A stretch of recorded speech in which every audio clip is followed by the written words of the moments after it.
Hi, we're on our final day of our head teacher tour in Melbourne, and Stuart and I are going to have a quick chat about some similarities that we've noticed between Melbourne and London. So what have you noticed since being here? So, having met the candidates and spoken about the schools that they've been working in, it's clear that, like in Havering in London, there's a whole variety of schools, private schools, state schools, religious schools, so that's very, very similar.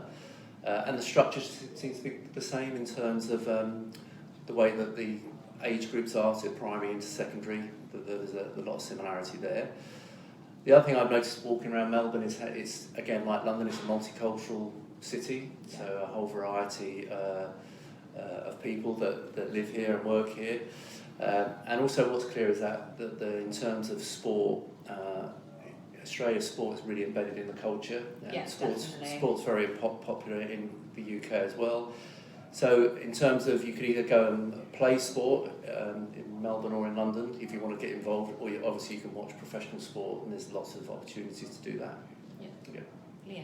And then I think some of the similarities I've noticed as well since living in Melbourne is the weather isn't all that dissimilar from the southeast of England. So obviously in Melbourne it gets hotter in the summer, and in Havering and London it does get colder in the winter, but they're both pretty seasonal. You get all 4 seasons of the year. And the cuisine, restaurants, bars, nightlife as well in Havering. There's definitely a lot going on in Havering without having to travel into the city centre. But then obviously on all the bus and tube networks when you do want to go into the city.